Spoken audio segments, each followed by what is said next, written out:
That's that bloody Pepsi. It is. I'm about to have another drink as well, so I'll go and sit in your toilet with my phone and Skype with set if I'm in headphones on. Might be better anyway. Derek, I'm going to have to take a 2-minute break and use your kludgy. That's not allowed. I'll hate beer. I'll pee over these nice big little leather reclining seat that I'm on here. Fucking get it. See the whole thing about the Celtics campaign to get rid of the SFAs. It needs a clear out, or it needs something. I'm not even going to say this. Fucking Celtic you get annoyed, Derek. You get annoyed. Fucking bastards. Right. So before I have a stroke or anything like that, we're now going to move on and Derek's angry. You don't like him when he's angry.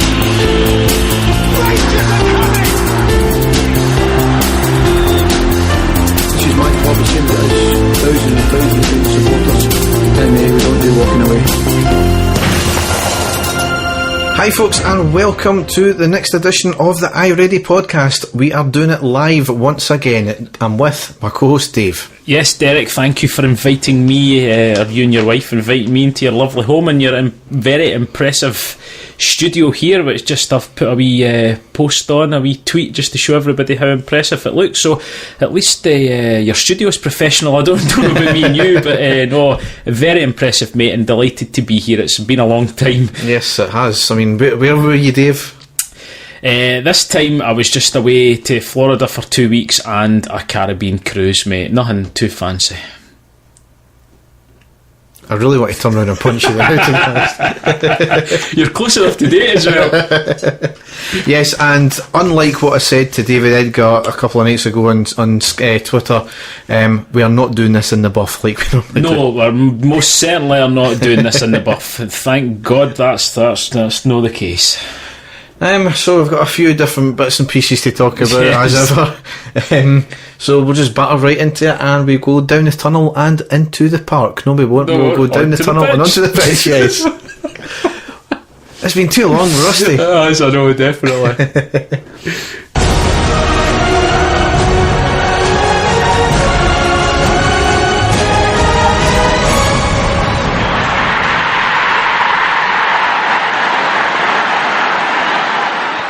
Right, we've got a few games to cover here. I don't really want to spend a lot of time on a lot of the older ones, so we're just going to kind of whiz through them here. On the first game was Tuesday the 19th of September. We won 3-1 away to Partick Thistle. Granted, it was after extra time because it was in the League Cup quarter-final. We went ahead on the 55th minute. It was a corner floated in near post, and Penna with a glancing header into the back of the net. And then we thought we could see it out, but Partick scored late on into injury time in the second half. A cross came in for the left, headed down by the attacker into the path of the other attacker, who takes a touch and hits it close range, shot into the back of the net. Obviously then in the extra time we came out the traps absolutely flying. Candias scored in the 94th minute. Tavernier down the right hand side, ball in the deck to Herrera, holds the ball up well, passes to Candias, takes a touch and then shoots into the back of the net. Yep. And then we rounded it off 3-1 away, 3-1 win, sorry, with Herrera on the 99th minute. McCrory won the ball in midfield, and I've put here, I'll need to look at it again because my feed was cut out, so I should have done that beforehand. But if I remember right, it was quite a decent goal as well. It certainly was, Derek. I was surprised actually, because coming to the end of the match, Partick Thistle equalised, and I thought it would have taken the wind right out of our sails, and I can remember thinking to myself, I can see us going out here. because I didn't think that we had anything, off the bench or anything like that they would do. But they totally surprised me, as you say. They came rocketing out, and I actually think Herrera made a big difference up front, something totally different. We'll talk about Morelos later on, but I think he is, something different. Maybe should be getting a wee chance now, I don't know. Yeah, I mean, he's certainly not been featuring as much as we maybe liked him to be, but that's maybe a circumstance we'll come to in due course. Next game was Saturday the 23rd of September. We unfortunately lost 2-0 at home to Celtic. Now, Derek, I'm going to let you go completely solo on this, because I basically had just arrived in Florida that morning. I didn't get to see any of the game. I think I'm quite glad I didn't, actually, because I was keeping sort of up to date on Twitter, but I've not seen any of the goals, nothing, so I'll just let you give me your take on what exactly happened. Well, just to kind of get into the start, there was two displays at the start, one by either set of supporters, and it looks as if our display was leaked to the Celtic fans, because they put basically the exact same thing as us, and also there was a flare going off just before the game kicked off as well, which, Anyway, we lined up Foderingham, Tavernier, McCrory, Cardoso, Hodgson, Candias, Dorrans, Jack, Pennant, Windass, Morelos. On the subs bench we had Anik, Wilson, Dalcio, Holt, Namani, Miller and Herrera. I don't think we could have argued about that lineup. No, I think that was our strongest lineup. I think, Derek, the only thing obviously that got me as soon as I found out that Alves was out, I wasn't holding out much hope, but apart from that, it really was, our strongest 11, I think. Yep. Well, put it this way, for the first 15 minutes I thought it was going to be one of the games where it was going to be backs to the wall constantly, and I was really fearful, to be honest. In the first minute, it was a shot from Celtic from 20 yards, forces a great save out of Foderingham, put it over the bar, just really never closed the Celtic player down. In the second minute, Windass taken out at the touchline and slid into Pedro, who went up and over Windass. There was a bit of a comedy moment there for Pedro getting taken out by his own player there. Yeah. On the fourth minute, Griffiths with a free kick from 25 yards, just a couple of feet wide of the post. And then we started to slightly get a wee bit back more into it. Morelos gets into the box, went down after a challenge. It was a potential big penalty claim. He went down a bit theatrically. It was quite similar into the vein with when Lambert got his teeth knocked out by Alberts, when he kind of went down first a wee bit. But you mean when Lambert's teeth dragged Alberts down in the box and gave us a blatant penalty? Exactly, yeah. Big gnashers that they are. Or were, so to say. But it wasn't given. We get on with it. I've seen them given, I haven't seen them given, so it's one of these things. What was your initial reaction, Derek? Initial reaction, it was a stonewaller. But obviously looking back in it, it was again, it was. I think it all comes down to your initial reaction, though. Let's and it would be the same with the referee. I certainly, as when I was watching it on Twitter, and I know it was all the blue noses of the day that were tweeting, but that's all I got. Stonewaller. So, but as you say, your initial reaction was it was a penalty. Yep. On the 22nd minute, shot from Griffiths made Foderingham pull out another good save. And then we started really getting properly back into it. I thought we had our best spell of the game from really then on in. 29 minutes, Dorrans had a shot from distance after some good play from Windass and Morelos. Went well wide though. 30th minute, the ball worked from wide left to wide right. Great long diagonal ball into the box from Tavernier and just missed by Morelos. Really, if he had just connected with the ball, it was in the back of the net. Celtic had another chance on the 33rd minute, a good save and positioning from Foderingham after standing up to a shot from the Celtic player at close range. 43rd minute, Morelos was given a yellow card, probably justified, but given the fact that it was his first challenge and there were several others by Celtic players, went completely unpunished. Multiple fouls as well. Well, that's going to be a feature of what we're going to get into in one of the games upcoming. And then once again, Scott Brown showed an elbow to the face of Morelos, once again unpunished. And as the half-time whistle went, Pedro and Brown had a wee bit of a coming together. It was kind of near in front of me, but I kind of missed the initial thing. We just seen the kind of melee afterwards. But obviously what's came out afterwards is Pedro was going absolutely mental at Scott Brown for elbowing him, and he was going mental at the referee as well for saying that, once again, our player's been elbowed by Scott Brown, which when you look back on it, it's been justified. Exactly, yes. It's what's happening nearly every match, Derek. I mean, I don't think we've covered the game the whole of this season where we've not discussed really bad tackles in our players that have gone unpunished, or incidents like that. It is becoming standard. It's certainly not good enough, but we'll talk about that more later. Into the second half, we've obviously been notorious for not getting underway in the second half very well, and this was no difference. On the 49th minute, Celtic went 1-0 up. His corner came in from Griffiths. The ball was clear outside the circle. Again, I can't, looking back at the TV, it was so far out, I just can't believe nobody picked it up.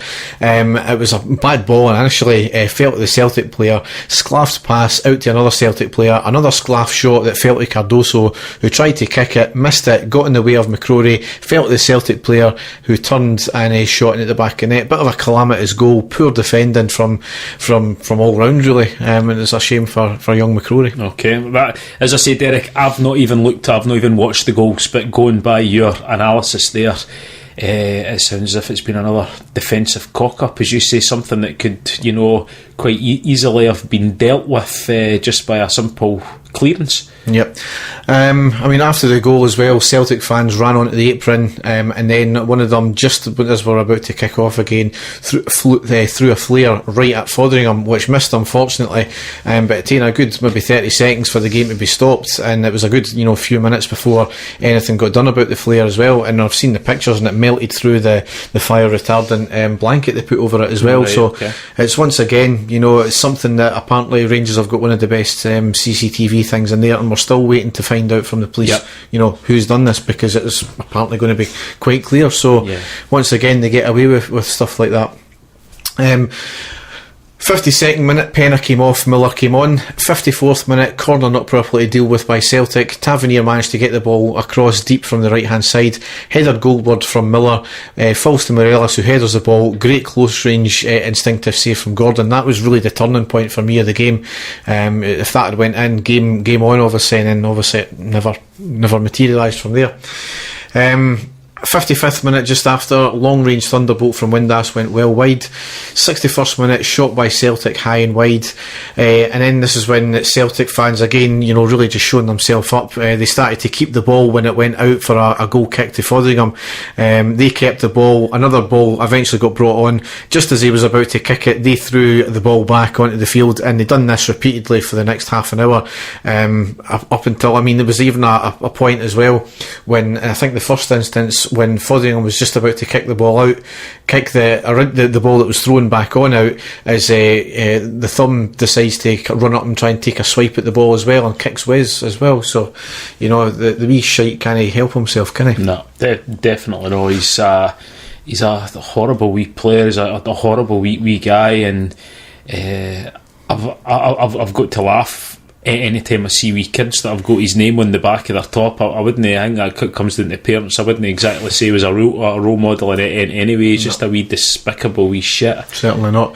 Obviously before that as well, he was caught on TV wiping his bogies on our corner flag as well, so absolute class. Exactly. And the thing that gets me as well, Derek, regardless he plays for Celtic, he plays for whatever, this guy's now representing their country. And internationally, he's now seen as the main striker. You would think he would fucking grow up. Let's be honest. He scored the two goals against England, two fantastic free kicks. It got seen all over the world. He was getting people, fans of other clubs, cheering him on and everything. You would really think the guy would grow up, but it just shows you the immaturity of the man. Totally, just really horrible piece of work that is. It's just annoying. He's actually quite a good player sometimes, though. He is, and he's got that arrogance. I think that he knows that he can punish teams, but it's just a pity he's not got the mentality, Derek. Anyway, he showed himself up again on the 64th minute when Celtic scored their second. Really simple move, simple pass through the middle of the fence, finds Griffiths and a simple shot past the keeper. He ran up to our fans, started making gestures along with Brown. Our player got, just remember, our player got red carded for doing a lot less than that in the middle of the field, not antagonise anything. So, I mean, these players are warned by their management, by the police, by their security people before, during and after the game, and for him to go and do that and once again escape punishment is beyond me. Yes. On the 72nd minute, Windass came off for Herrera, and at that point I was still in the stadium. I've not taken any notes during the game, obviously, and I couldn't be, when I watched it back, I couldn't be asked taking any more notes because I was that pissed off. So really disappointing all round. I don't think Celtic really were that impressive, but at the same time I don't think they really got out of second gear either. I think that's what the annoying thing is, Derek. Celtic are now riding this crest that they're unbeatable, and they're going through this invincible stage, and I really don't think that. I think any team that had a half decent defence that can clear their lines, would have a really good chance against them, because I've watched them a few times. Even when they played Hibs, I've seen the highlights of that game, and Hibs were just awful in defence. That's all it was, and they managed to score two goals against them. And I just think if your defence is half decent against Celtic, you would have a chance of beating them, but unfortunately for us, it's just not happening. No. What do you think of the campaign to reduce the amount of tickets Celtic get at Ibrox? I think you've got to go, Derek, and look. For years and years now, I can't think of a season where there's not been some sort of incident has taken place when they've played us at Ibrox. Whether it's been seats damaged, toilets damaged, as you say, flares getting thrown on. Some displays that they've brought in. I'm trying to think of a season where there's never been any talk of anything like that. So, if it's going to be for the sake of our stadium, the safety of fans or whatever, why not? Yeah, why not? I think a lot of people have made valid points. We wouldn't be complaining about this if we were winning and beating them all the time, which is valid, as well as the fact that, we would get our allocation reduced at the Gyrodome as well on the back of that. So you've got to kind of take it both ways. But certainly if there's a safety aspect of it, by all means. I mean, that was once again a safety aspect with the flares. That's exactly all you need to really say. So anyway, moving on from that, it was Friday the 29th of September. We won 4-1 away against Hamilton. We were certainly looking for a reaction, and we got one. However, it didn't start off that well. Hamilton did score in the first minute, and we thought, here we go, this is one of these games, we're just not going to get anything. Well, I actually managed to get a stream for this, Derek. I don't know how on earth I managed to do it, but we're sitting.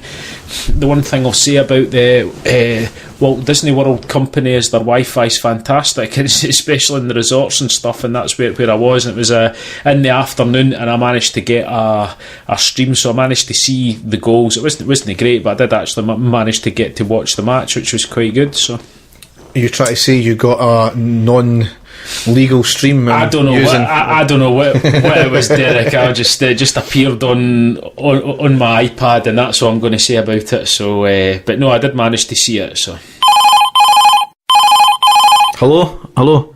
Is Disney calling? Yeah. David's not allowed back in. Okay, right. Okay, that's fine. See, I thought I'd got away with that goofy suit as well in my suitcase, but there you go.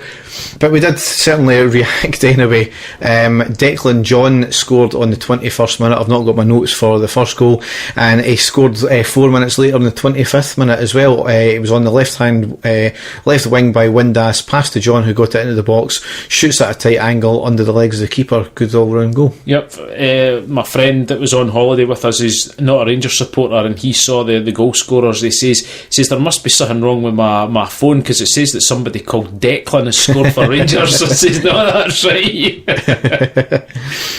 We did go down to 10 men though on the 54th minute. It was 2 bad challenges from Ryan Jack. Can't really have any complaints about them. There were 2 bad challenges, both worthy of the yellow cards. So he's sometimes got a wee bit of discipline problem, I think.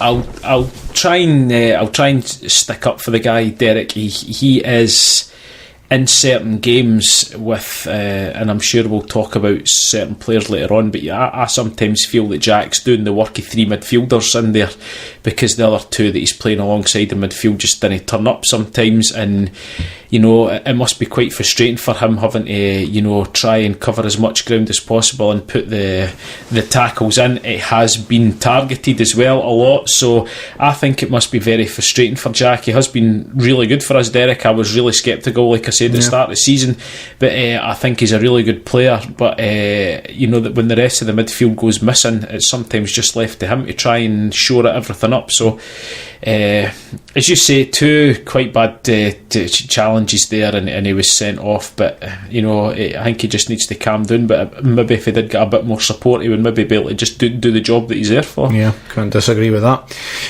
On the 59th minute, we went 3-1 up. It was a penalty as well, with Dorrans converting it. It was a great run into the box by Holt, and hauled down in the box, no attempt to play the ball whatsoever. Even the commentators were saying it was potentially a red card offence, because it was it was a goal scoring opportunity. Yep. So once again, bad refereeing. Yep. So we went 3-1 up, and we went 4-1 up on the 72nd minute with Candias scoring. It's long ball to Candias on the right hand side, fantastic touch, one shot into the back of the net. That was goal. Fantastic. Yep. Hamilton did have the chance to bring it back to 4-2. They did get a penalty. It was brought down by McCrory. It was a penalty, can't have any arguments about it, but it was well saved by Fotheringham. Yes. Yep. So certainly the reaction we were hoping for after the Old Firm game. Yep. Mm-hmm. Yep. We did have a week and a half, 2 weeks break at that point, and we were meant to be playing Benfica in Toronto on Friday the 6th. However, Benfica cancelled, citing a breach of contract by the organisers. Then the organisers hit back, blaming Rangers fans for not buying tickets, which was just baffling. Okay. The next day they came out and said they never ever blamed Rangers fans for it. Rangers are apparently chasing 200 grand compensation because of the whole debacle. Yep. And it had the fans liaison officer asking fans who made it whatever fans made arrangements to travel, get in touch with the club. So I don't know if there's going to be something. Hopefully they'll be able to get that out of any compensation, but very poor show by the organisers. By the look of it. I don't understand, if it's a ticketing issue, well, why drag two teams across the world to do this? It's left other. I wonder what's happening with the company that they brought in to put down the turf as well, that they were going to get down. I've got no idea, but as you say, it was a baffling one, Derek. If there was going to be a problem selling tickets, as you say, why have it, in the other side of the world for these two teams to go? Why not have it much closer to home? Either closer to Benfica or closer to us, and then at least there would definitely have been fans there. So, very strange one, that. Yep.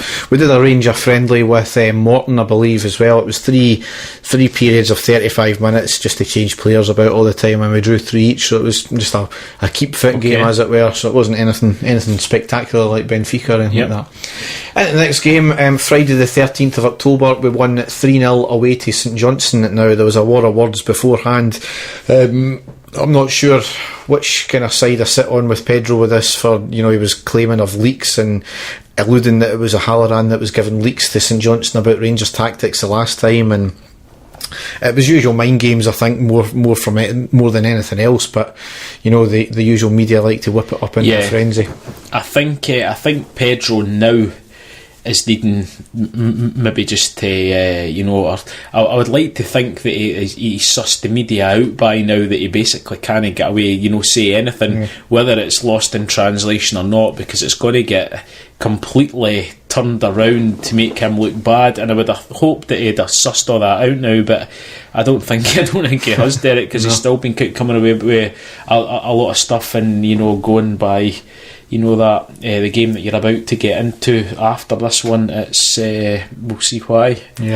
Anyway, just quick rundown. Penna scored on the 27th minute. It was a good play in midfield out wide to Tavernier, fantastic long ball into the box by Tavernier, and on the half volley, while falling back, Penner sticks it in the net. Really a fantastic cross, and it was a very difficult actual ball to take by Penner. So there was maybe getting he's seen what Penner's all about now finally.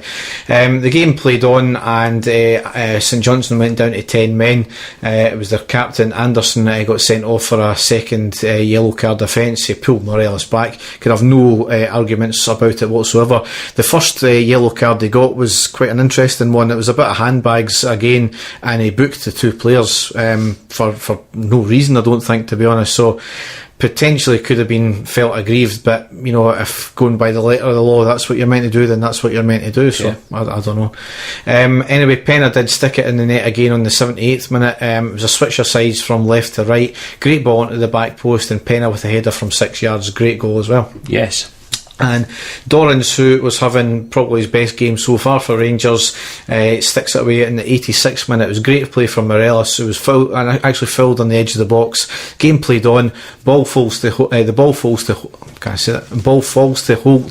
It was a square pass to Dorrans, who puts it in the back of the net. So excellent all-round goal again. Pleased for Holt, Derek. I know he's no the greatest of players. He's he gives it 100%, but I think he played quite well. Certainly when he's came on, for a guy that's sat on the bench for like the whole of this season, just been sitting patiently waiting on his chance. I was quite pleased for him to be involved in that as well. Yep.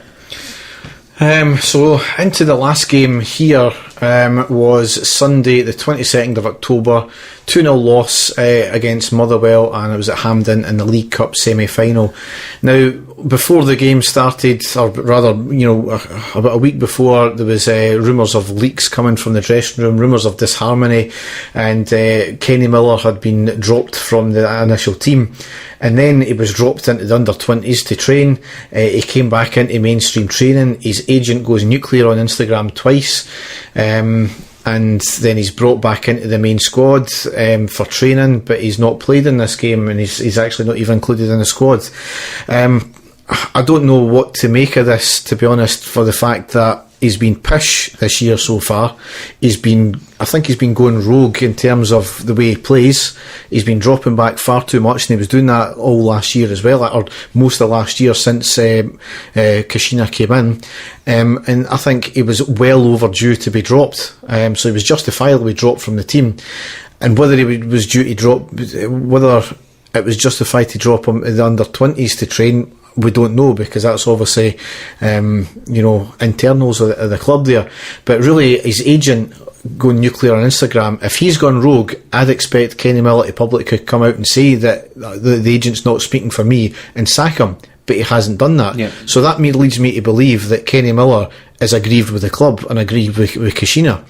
And as I said, for me, one thing where I think Miller has been disobeying tactics on the field is the fact that Penner has come in, and I know he's a different player, and he seems to be a fucking lazy player, and he's certainly not fit by the look of it, but he's certainly not dropping back like Miller has been doing and just going wherever he wanted to be.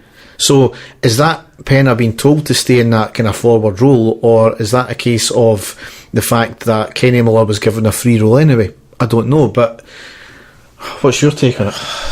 It's a strange one for me, Derek. I think if he was just on the bench week in, week out, we wouldn't be saying anything, even if he wasn't getting his game and he was on the bench.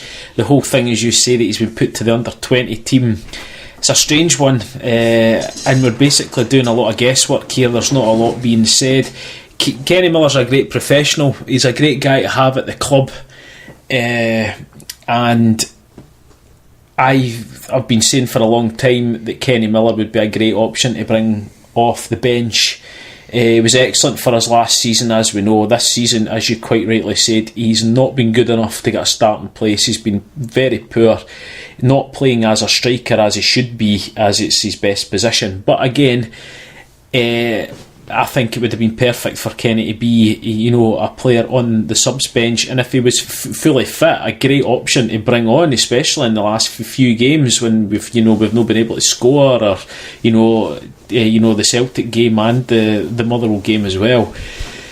Just a very strange one. I don't know. There's obviously something happened. To me, it looks as if Caixinha's washed his hands of him completely now. But the fact that the agent has now came out, Kenny's no said anything, but the agent seems to be speaking for him. As you say, if that was a lot of rubbish, then surely Kenny would come out and say the agent's no speaking for me. But as you say, it's no happened, which makes me think that is basically what he's saying. Just baffling, and we don't know, and it's just all guesswork at the moment as to actually what has happened. Everybody seems to be saying he's been speaking to the press and talking about things that have been happening, but I've not really seen anything in the press that would say that was the case. I don't know if you've heard anything either that would say, oh, that's definitely came through one of the players, and that it could possibly be him. I've not seen any stories like that in the press that would make me think that was the case. I mean, there's so many avenues for players to get stories out there if they want to, and it can be anonymous, and leaks will always happen at clubs, but the nature of the leaks for me is what's concerning. And what I don't like either, and from a player who's also been pished for the past 2 years, well, I say also for the last 2 years, but certainly who has been pished for the last 2 years, Lee Wallace coming out with, being in the media supporting him, and my friend, Kenny. I mean, you're captain, you shouldn't be, aligning yourself with somebody who's potentially tainted, I don't think, right now. That's putting your name out there as being maybe one of the people who's instigating it as well with the leaks, which was rumoured earlier on this year with the fact that players were apparently unhappy. They only had less than a week off during the summer because of the way the fixtures worked out. So, and it was all to do with his wedding. So I don't know, it's a strange one. A lot of people are likening it to the whole conflict with Barry Ferguson and Le Guin, yep. But I think that's a completely different set of circumstances. Barry Ferguson was captain, Barry Ferguson was playing brilliantly at the time, and Le Guin had only been in the job a couple of months, not the whole 7 months that it's been just now. So we just need to watch this space, I suppose, with that one. But certainly was at the Motherwell game in his suit and tie, along with Dave King as well, which has got tongues wagging. Oh, he's here for a reason. Well, it's a semi-final at Hampden. People moan when he doesn't come to games. People moan when he comes to the games. I don't know what the fuck to say about that, but well, he's still in the country apparently, for what the rumours are. He's still in the country, so we'll see what happens there anyway. Twitter went in a bit of a meltdown last night when the Phantom put out a wee tweet, which was obviously just him winding everyone up. I don't know if you've seen it or no, Derek, but he had everybody's knickers in a twist last night. He has got quite a large following amongst the Rangers fans, but he had everybody convinced that Pedro was getting sacked last night, and there was going to be an announcement at 8 o'clock and stuff like that, which was a lot of nonsense, obviously, and it was all because Dave King was here apparently and things like that. So he certainly was winding folk up anyway. Anyway, into the game. Anik, obviously our cup keeper, in goals. Tavernier, Cardoso, John, Dorans, Jack, Candias, Pena, Windass, Morelos. On the subs bench we had Fotheringham, Ross, McCrory, Hodgson, Holt, Nemane, Dalcio and Herrera. Now the one thing that stuck out for me was the fact that we were playing one up front by the look of it. Yes, I think that's kind of been the way of it for a while now. He likes the thought of Morelos up front with Pena playing as that sort of attacking midfielder role, the link to the striker. And to be honest with you, I think that's how he's going to play it from now on. You can see why he wants to play Pena. This was his one of his big signings, the one that he's paid the most amount of money for. And he wants to play him, and he wants to see him in that attacking role. You do see glimpses of him, Derek. You do see, sometimes he picks a ball up and he looks up and he plays, some fantastic through balls and things like that. So the guy obviously does have it, but I don't know if it's attitude. I don't know if it's just his fitness. If it's just his fitness, then that's great. If it means that he's going to get better just through playing games, then brilliant. But to me, it just looks sometimes as if he's not interested, but that's where he's wanting to play him, and that's where I think he'll keep playing him. Yeah. Into the game, on the first minute, Windass had a chance. He had plenty of bloody time, and he had a weak shot right into the keeper from 18 yards. It was a good headed flick onto from Morelos to get him the ball in the first place, but absolutely pish poor for Windass. And this turn is going to turn out to be one of the typical Windass performances. On the 6th minute, Bowman given a yellow card for clearly elbowing Cardoso. Given the fact that it was only a yellow, I mean, well, you've got to argue about these things. Bowman on the 8th minute, once again, late challenge, no foul given. Morelos on the 19th minute was a snapshot just wide right of the post. 23rd minute, Morelos clearly taken out with a very high leg when he was running at the goal. The opposition player knew exactly where Morelos was. The ref was right behind it. No foul given. It was the clearest foul ever. It was a wrestling fucking challenge. Certainly a yellow, if not a red, given the fact that he was clear on and goal. Just baffling. That was that big lanky long streak of piss, that Kipri guy, I think his name was, some with the funny hair. On the 25th minute, foul from behind on Morelos. We played the advantage, then our player did get fouled, which was a free kick further up the park, and he did yellow card the Motherwell player. I can't remember who it was. 32nd minute, Windass had a good chance into the box, hit a weak shot again right at the keeper, just piss poor attacking from, or piss poor shooting from Windass. If you're going to be one of the players that are going to get in these positions, you need to have a bloody shooting boots on.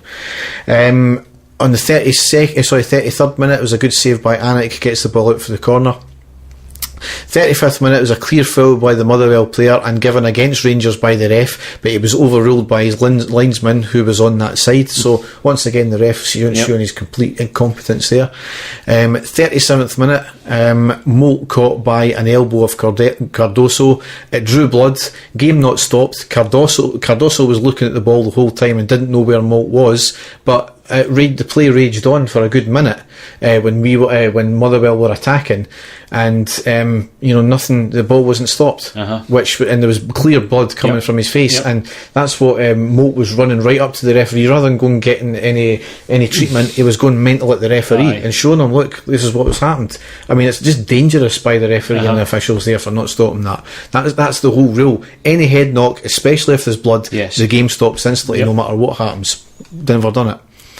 39th minute, Jack cleared the ball off the line after a corner was not dealt with. Very, very lucky not to concede with that one. 41st minute, John inches wide of the right hand post from the header after a great cross from Candeas. 42nd minute, shocking challenge from behind by the Motherwell player right in front of the ref. Foul given, but no card once again. Certainly not card happy for Motherwell players. At half time, kind of still held a wee bit of hope, but certainly it was in vain, I think, because we just never turned up at all. Motherwell, to their credit, they chased every single ball, and I've never not seen a Rangers team going back to Walter Smith's first term in charge of us where we can handle players just running at every single ball. I do not know why we don't adopt that style as well. It's the way to stop. It forces the opposition into the mistake, and teams play that like that against us for the last 20 years that I can remember. Morelos on the 47th minute was in and goal, had a shot from close range, the defender gets there and blocks the shot. 49th minute, good move and a good cross from Tavernier in the right hand side of the box, slightly behind Penner, who heads it wide. 50th minute, good fall and snapshot from Windass, forces a good save from the keeper, good play from Penner to get the ball in. That's the two players that you're looking for something from, who were pretty shit all game, and that was the one decent thing they had done. And then the world came crashing down in the 52nd minute, 1-0 to Motherwell. Louis Molt scored. It was a deep corner in. Alan Anik gets under it. Motherwell player gets to it, off the bar, back out to the Motherwell player, headed off the line, back to the Molt, who gets it in. Really poor defending. Shocking. It wasn't poor, Derek. It was comical defending in there by us. It really was. And I wish I'd kept my mouth shut, because I just said to my mate, I actually rate Anik better coming for cross balls, and he's completely fucked up with that. Absolutely shocking. That 100%, you've got to put that down to the blame of the goalkeeper there, Derek. One strong fist away, and he would have punched that ball, but he sort of he jumped, for a guy that must be about 6 foot tall. When he jumped to be, it's that old saying, and he's 6 foot, and then when he jumps he's 5'2". He just flapped at it totally, and all it would have taken was one punch away and he'd have got rid of it, and he could quite easily have done that. I don't know what he was thinking about. Did he think he was going to catch it? I don't know. To me, a goalkeeper just shouldn't take any risks at all. Just get the ball, fucking thump it away for your goal, regardless if it looks pretty or no. But complete shambles in there, Derek, and then a complete shambles when it was getting knocked about and we couldn't clear it again. No. Simple clearing the lines and we get punished for it. I mean, it's for the thing with Anik is as well. See if he just stayed on his line, stayed in the middle of the box, I think your player might have even got to it. On the 53rd minute, Moult with a clear rising elbow hitting our player, absolutely nothing given. No. 57th minute, Morelos booked apparently for multiple fouls. He actually only had 2 fouls at that point, where he had multiple by the same player, that Kipri, against Morelos, and it was incredible, just shouting at the referee at that point. Thankfully Pena came off on the 60th minute and the Manny came on, but all that done was move Windass into Pena's position really, and it really didn't help any matters whatsoever. And that is supposed to be the position that Windass wants to play as well, so I take it Pena in the whole match, Derek, as I say, I didn't get to see it. Did Pena contribute anything that you can remember during the match? He had a couple of good plays, but his first touch was woeful. His play in general was absolute shit. There was no urgency. He looked lazy, he looked unfit. I don't know what it was, but he was just, there was something about him that he just didn't seem interested. That was probably it. He didn't seem interested. I'll come back to Pena once you finish this, Derek. I'll tell you a wee story about Pena from when I was away there, but on you go. 62nd minute was good play, resulting in Candias having a shot from distance, but it was ballooned over the bar.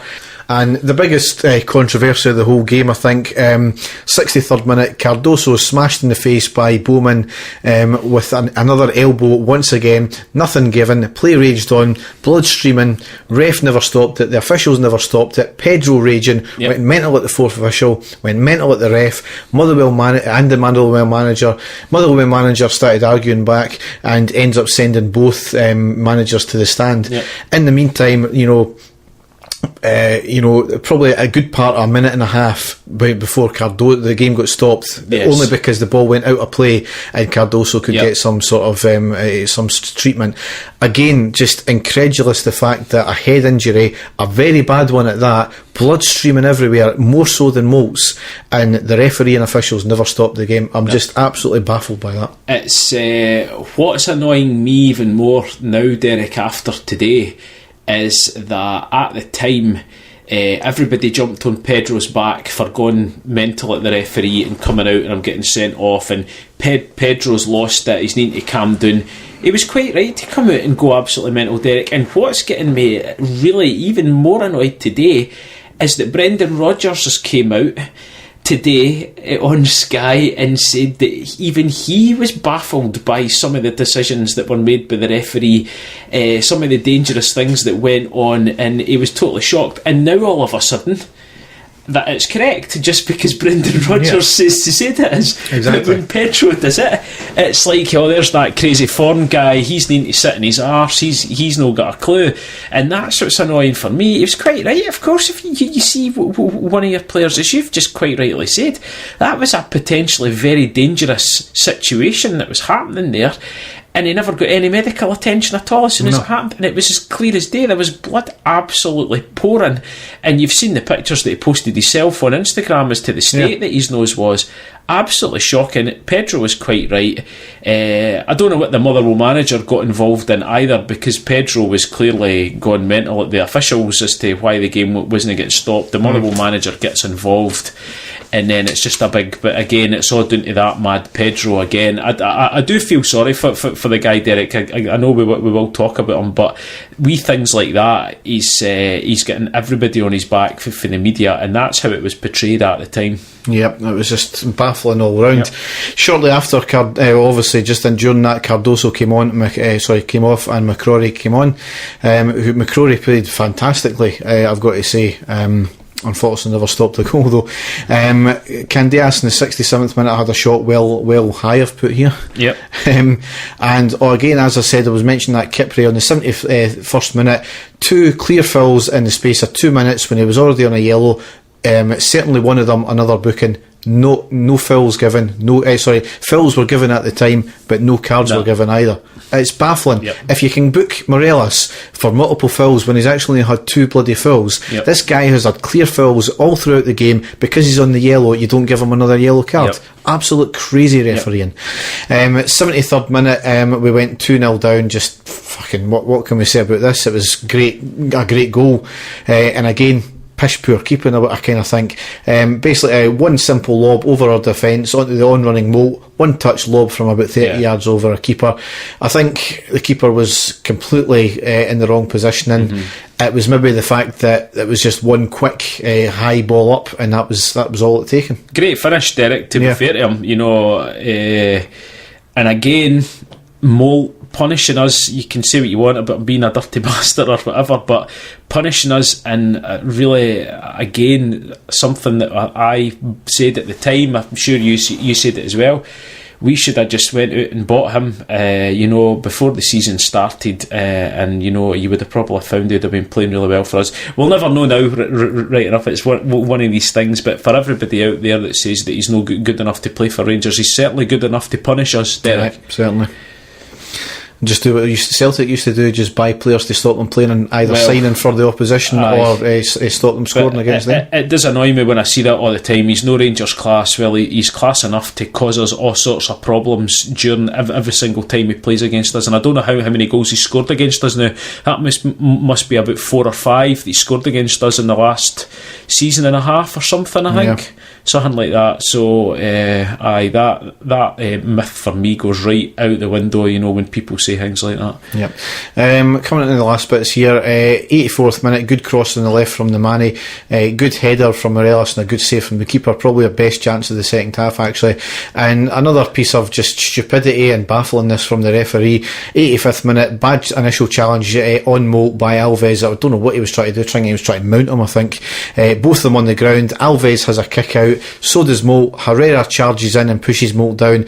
I would have said all 3 of them should have seen a red for what they done, both for the kick-outs or Alves and Moult done, and Herrera had no business actually just running in and pushing Moult down there. Ref consults with both his linesmen, then I just can't even still get my head around this. He gives a yellow card to Herrera and Moult, nothing for Alves. Right, so we'll get into what's happened today shortly after when we talk about referees and officiating, but what you're trying to tell me there is the 3 officials have seen an instant on the ground where, I'm just trying to figure out, have they seen Moult kick out? If so, it's a red card. Yes, exactly. If they haven't seen the kick out, why is he getting a yellow card? Because he done nothing else after that apart from getting pushed down. Herrera was completely stupid for pushing him, and I think he should have seen red from that. So what have they actually seen? Because I think once again it was another one of these things. There's a Stramash, we'll just pick out 2 players, we'll just give them both a booking. Bearing in mind, Moult should have already had a yellow card well before that for an elbow smash, and he should have been off the park. So what the hell's happening here? It's just a complete inadequacies by the referees at all angles, and as you say, they've got their 2 assistant referees there as well who must be seeing what's going on also, so it's just completely baffling. I just don't get it.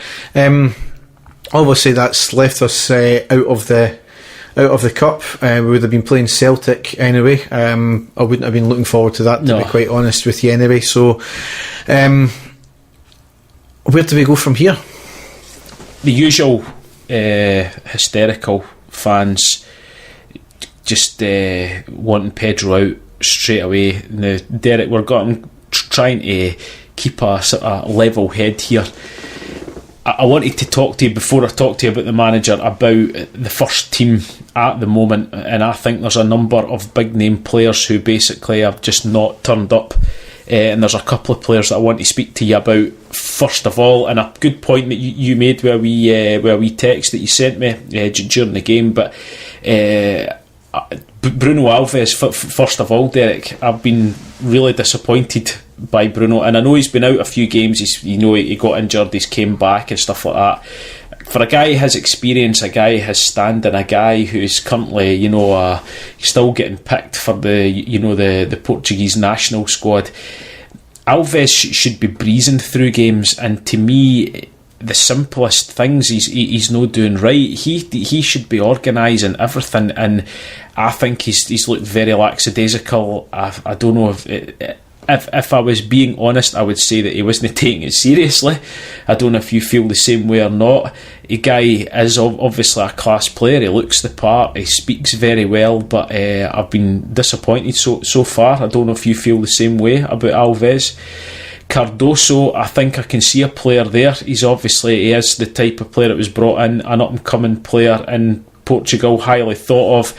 I think he's thought, bring him along, put him alongside Alves, he'll turn out to be a fantastic player. So I actually quite like Cardoso. I feel sorry for him. Graham Dorrans, I have just been very, very, very disappointed in. I thought Graham Dorrans would have came up here and been a star for us. For a guy who's done so well down in England, Scottish internationalist, Rangers daft, I would have thought that he would have been out every game really busting a gut, and I've been really disappointed in him. I mean, he had the best passing statistics in the English Championship, not last season but the season before. He scored a lot of goals, but a couple of flashes, a good play from him, but that's been about it. Going on then to the Peña that we spoke about now. I'll tell you a wee story that happened, Derek. This is 100% true, and anybody out there that's been to Epcot and Disney will know how it's all set up. But we're walking around roasting day in Epcot, and it was the day of the game where Peña had scored 2 goals for us. Was that St Johnstone? Yeah, St Johnstone, and we were there. And I remember for a time before he went into the Mexican area in Epcot, they sell the football strips home and away. And I said to my son, if they've got the Mexico away strip, because I wouldn't buy a green one, if they've got the Mexico away strip, I'll buy the top and I'll see if we can get Peña put in the back of it. So imagine, a Scottish guy and his son in the Mexican pavilion, and they have people from these countries actually working there. So there is that actual Mexican people in the Mexican, there's German people in the German place, and there's French people in the French place, there's English people in the Great British place. So, I don't think Donald Trump would like that too much. So I goes in and we're looking about, and it's like the big sort of Mexican sort of pyramid that you're inside, and I'm searching for these strips. I couldn't find it, so I goes over to this guy in a stall and I says to him, do you sell the Mexican football things? And he's like, oh no, not anymore, we used to sell them. And he starts talking, and I says to him, oh, you're a football fan? Or my team's Chivas Guadalajara. And I says, oh, I'm from Scotland. And as soon as I said Scotland, he went, oh, what he called him was Gullit Peña. Right? That's what he said, Gullit Peña. Eduardo Herrera. I says, yeah. I says, that's right, he plays for Rangers. And so I got talking to him, and what he basically said about Peña was that when he was playing, when he first started off, and he was playing in that league before he signed for Chivas for big money, he was absolutely fantastic. He was like one of the best players in the league, attacking, scoring loads of goals, setting up loads of goals. He was like, basically the way he described him, very much a sort of Gaza type player. He's a great player. He got picked for the international team. Everybody thought he was going to be a superstar, and then Chivas paid a huge amount of money for him, and he got his wages sort of quadrupled. And he says as soon as he signed for Chivas, he was out partying 24/7, and soon got pumped to the bench, and then soon didn't get anywhere near the first team after that. And then he says he went back on loan to his previous club, started playing a bit better. He was playing at least and playing a bit better, but nowhere near the form. And that's what he says, he's now went to Rangers, which he thinks is a strange move for him to go to Europe. And I says, well, I think that's to do with the manager. And he says, oh, who's the manager? I says, oh, Pedro Caixinha. Well, he's absolute best manager that there's been in Mexico in so many years. What he would do to have him as his coach at Chivas at the moment, what he did with Santos Laguna was like a miracle worker. You know, he just went on and on and on about how good a manager he was. He basically said that Pena is a big target man and could score a lot of goals if there was a lot of balls put in. That was basically it. But knew all about these two players. And as I put the wee tweet on, I don't know if you've seen it from the Spanish ESPN. Did you see that? No, never. You never seen that, right? I'll put it back up to let everyone see it. But again, imagine you're sitting in your hotel room and you're flicking through the channels and it's all American football and baseball and stuff. And then, I don't know, you're looking at it at the moment, right? And then what happens is you find ESPN in Spanish, and up in the top corner of the screen, as you can see here, there is a picture of two players. There's the woman reading it out on Spanish, but there's a picture of two players up in the corner. And it says Los Mexicanos en Escocia, and it's a picture of Pena and Herrera. And then I sat and I watched it, and 5 minutes later, there's a full sort of 5 minute thing on ESPN just about they two. Right. If they've been on, what they've done during the game, the amount of passes they've done, if they've scored any goals, it's all there on ESPN. So I mean, it's obviously big news over there. But again, I can see why. Obviously, Caixinha's wanting to play Pena because he's one of his star players. He's wanting to do well. But to me, he doesn't look interested at the moment. And I hope it is just down to fitness, and he does come good. So that's the players. And then you made a quite a valid point when you were texting me, Derek. I can't even remember what I bloody said.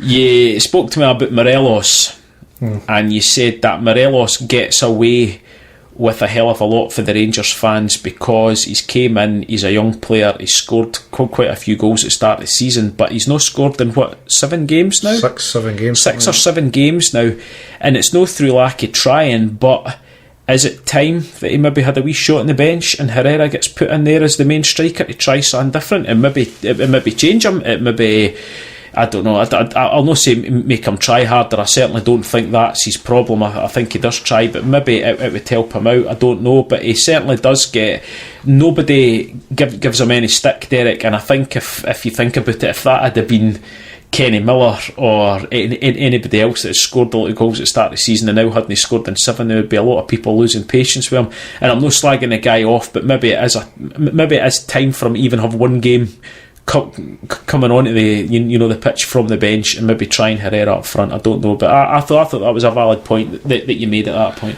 I mean, my opinion is the fact that we get very little shots on target now, and that's the biggest problem for me. See, when we get the shots on target, I think we score a very high percentage of the shots that we put on target. Why is it the case of from the start of the year to now we've just can't hit the target at all? I think a lot of it comes down to the balance of the team as well, Derek. We don't have a naturally wide left player in the wide left. We missed out on Walker, who I think would have been a certain starter for us. I think if you look on the right hand side, that's where we're causing teams the most amount of problems, because we've got Tav and we've got Candace, who's been excellent for us. We don't have that on the left hand side. We're relying on Windass, who really, I'm not going to slag the guy off, but he's not the player that we need for that position at the moment. And I put a wee tweet out yesterday saying, at this stage of the season, we can't bring anybody in until January. Surely there's got to be a young player in the under-20s who is a naturally wide player on the left hand side that could come in. He's got nothing to lose, Derek. He's got absolutely nothing to lose, because basically you bring a young player in and you say to him, look, that's the standard that's been set just now by Josh Windass. And the young player's bound to say to himself, I'm going to make an impact here, surely. There's got to be a young player there, whether it's that Nemane, there's, forgive me for getting the pronunciation is wrong, is it Serge Akai or Atakai that plays in the under-20s? I still call him Candy. But there's him. as well. But there's bound to be young players who are naturally, wide left players that can play up front and score goals. So why he should be bringing them in now and saying to them, here, I'm going to bring you in now for the next four or five games, because Windass is just the amount of chances he's missing, Derek. The amount of, I don't know. I'm not impressed with him, and I never have been. He showed a couple of times at the start of the season, that he was playing quite well, but he's kind of stuck in there now, and there's nobody challenging him. So I think it's time for him to get out and for somebody else to come in. And his dad really, really needs to shut the fuck up. His dad hasn't got a clue on Twitter though. No. His dad is your typical sort of dad on Twitter there. I mean, do you not remember at the start on Twitter, Dean Windass, he actually sent a message to himself and replied to it as well. Which is brilliant. But I mean, he's defending his laddie, but his laddie's just he's no got it, Derek. He's not playing well. I think the one thing that was glaring for me with the Motherwell game is our crossing was utter dog shit. And we were also playing a high ball for a change, and there was a lot of people at the game criticising it. I actually thought it was working in the first half, because that what's his name, Kipri, just couldn't handle it at all. He was horseshit. I've went through the whole range of animal shits here, but he's he couldn't handle it at all, especially when it would bounce before and then go loop over the top of him. He couldn't handle it, so we're playing that fairly well. But then we still done that when the Manny was coming on, and he was the smallest guy in the bloody park. Playing a high ball, and we've got Herrera on the bench who's good in the air. It's quite a strange one. Do you think, Derek, now going back to Kashinya, and I hate jumping the press's bandwagon here, do you think that he's starting to lose the dressing room slightly with some of the players now? Do you think the players are looking interested? And I'm asking you that because you're there, almost every match now. Do you, going from the start of the season, do you see a difference in the players? Do you think they're starting to lose interest now? I would say yeah, and I think it's certainly 100% agree with what he said after the game in terms of saying that the players embarrassed him, the fans, the club. But that's not going to win the dressing room over, is it? No, it's not. And Graham Souness was actually on earlier on, and he said that he completely sympathised with Pedro, and he says he's been there himself, but you've got to be careful, because that is how you do lose your dressing room, is by saying things like that. But it could work the opposite way as well and fire them up and say, I've got a point to prove now. I am hoping that is the case, because apart from Fordringham, Tav, Lee Wallace, the players that are in that first team are all Pedro's signings, and you would think that they would be out to try and do their best for the man that wanted them to play in that team. But as I say, big name players like Alves, Dorrans just aren't working for me at all now, Derek, and I was really, really super excited to see the likes of Alves playing, and I've been disappointed so far. I don't know what it is with him either, whether it's fitness or not. Again, if it's just fitness, that's great, because it'll show that he'll get better and better, but I honestly don't know. I think the normal logic of the likes of me or you or any other normal fan, if it was us, we would be busting a gut every single week. The logic of a football player, they're known not to be the most brightest tool in the box. These players will never play for a bigger club in their life. Even the youngsters, they will not play for a bigger club. There's the exceptions, maybe like the likes of Billy Gilmer, where he's just an obviously screaming hot talent, whereas there's other players there. Ryan Jack, he's good, but he's probably never going to play for a bigger club than us. To be fair to Jack though, Derek, I think he is busting a gut. I maybe used a bad example there, but I'm using that type of level of player that they will never see a bigger club than us. So the logic of me or you saying we would bust a gut, just it doesn't go with these players. These players just, I don't know what it is. It was like that with Warburton as well. It was like that with Ali. It seems to be they're too comfortable. So do you think that bringing in Scottish-based players would make a difference in that way? Well,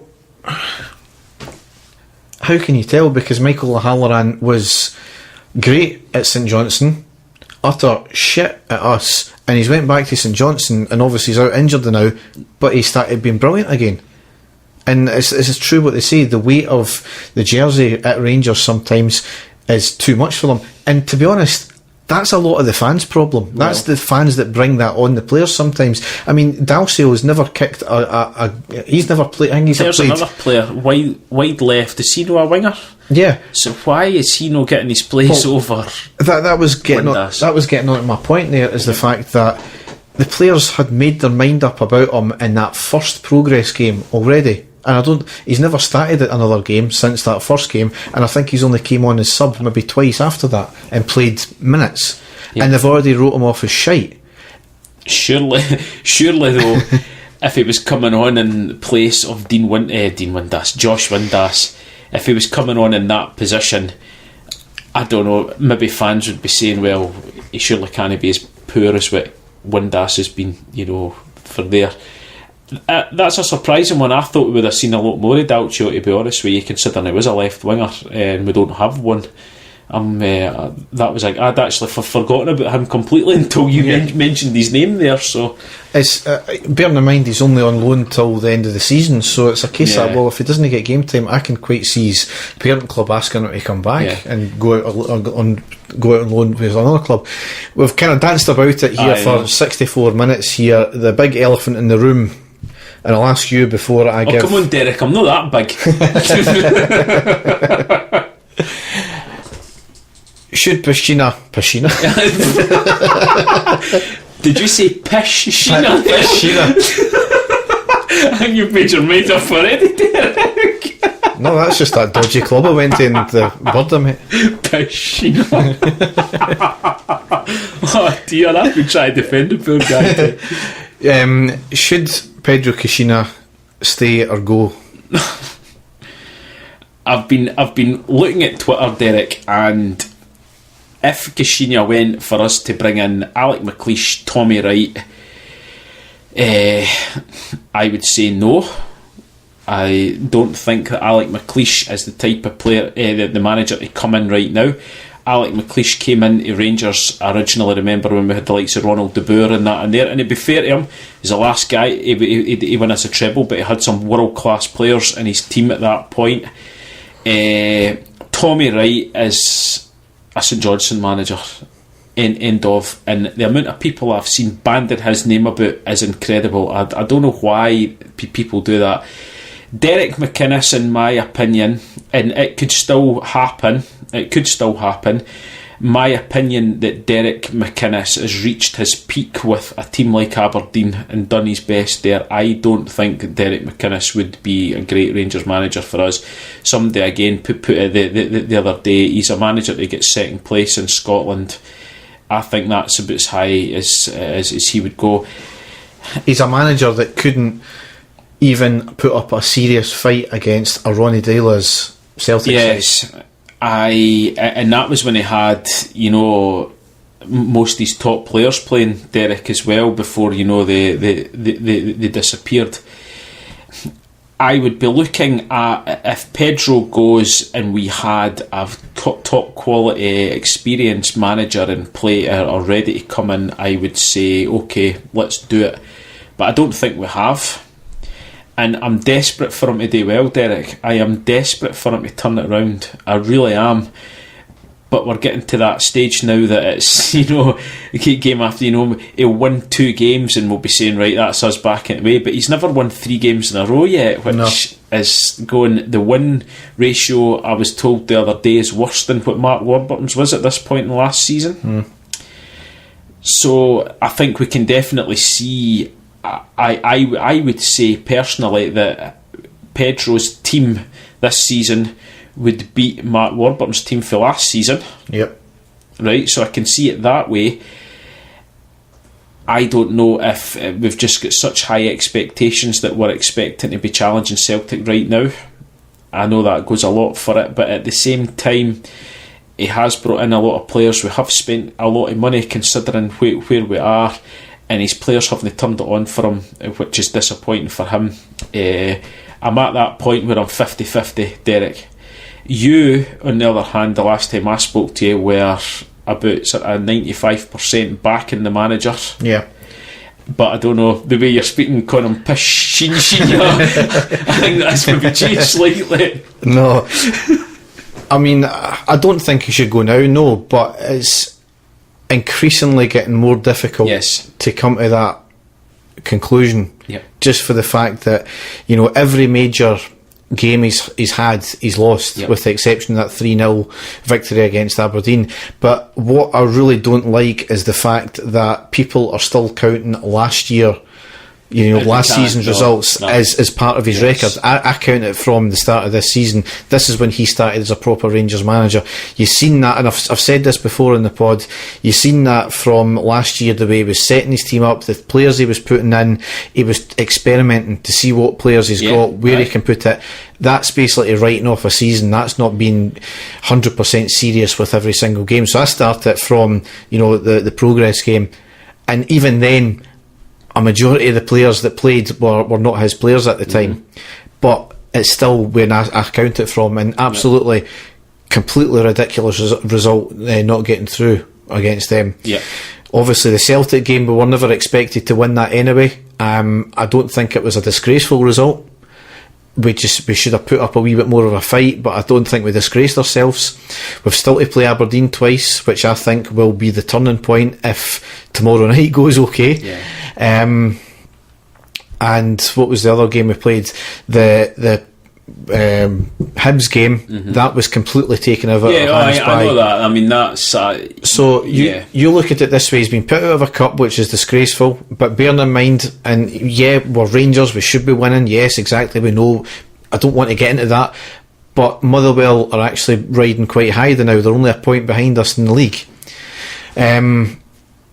But we should be winning against them. Yeah, and we had the chances to, and that's the big point. I think. Take that Hibs result out of the equation, we're sitting 3 points behind top now in the league. Yeah, we're out of a cup, we're out of Europe, but you know, it is what it is. As I said, I think for me it will be the Aberdeen games, and that's a good few games away. I think that's in the mid-November.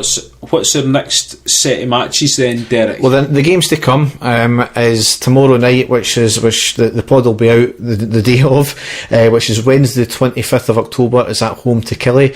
I do think that if we don't get a win in this game, I think that will be it for the fans. There'll be no goodwill anymore, I don't think. If we win, it'll roll on to the next game, and if we get beat against the next game, it'll be the same again. He's living game by game right now, and unfortunately, I think some fans have had that mentality since the start of the year. Yes. And it wouldn't have mattered what he'd done in Europe or this game or that game. They've had that. Some of the fans have been believing some of the media, I think, and they've just not wanted him for the start because they wanted the likes of Tommy Wright. They wanted bloody, Derek McInnes. Aye. The next game we've got, obviously, after tomorrow night is Saturday the 28th of October. Oh, don't, Derek. I'm annoyed about that because I was desperate to get tickets for that, but I know I've got absolutely no chance. No. So. Oh, it's away to Hearts at Murrayfield, 12:30 kick-off. 14,000 tickets we only got, so there was about just under 10,000 went on the away ticket scheme with season tickets, and I think the rest went to RSCs, so you can't really argue about that. Shocking that we're only getting 14,000 for a stadium that size, Derek. I would have thought that Hearts would have said to themselves, let's make some cash here. At least they could have sold us at least 20,000 tickets for that, no problem. But no. I don't know what the thought is. I don't know if it was down to policing. I don't know what it is. Heard it's a policing issue. Yeah. Game after that is Saturday the 4th of November is at home to Partick Thistle, and we've got a week's gap. I can't remember what's happening in that week, but Saturday the 18th of November at home to Hamilton. Then I think it might be the Aberdeen games after that, the back-to-backs. I might be wrong though. 29th of November I believe it is, because I'm off that night, so I'm going to try and get tickets for me and the boy to go to the Aberdeen game at home, because I'm off on it's a Wednesday night. So out of those 4 games, Derek, right, and I hate predictions because me and you nearly always get them wrong, but I would like to think that all of those home matches that we've got there, we will take maximum points from them. The away game at Hearts are such a negative team at the moment under Craig Levein at home. I think we will find it hard to break Hearts down in that game. Hopefully I'm wrong, but I think that's going to be the stumbling block away at Murrayfield against Hearts. That'll be a difficult one for us, and I don't think we've got the firepower at the moment to break Hearts down just the way that they set up, because they basically set up with a 4-5-1, and out of the 5 players they sit 2 defensive midfielders in there also. So that's going to be a really difficult one for us. But I would like to think that we could win all 3 of those home matches, Kilmarnock, Partick and Hamilton. You would like to think that we would get decent results there.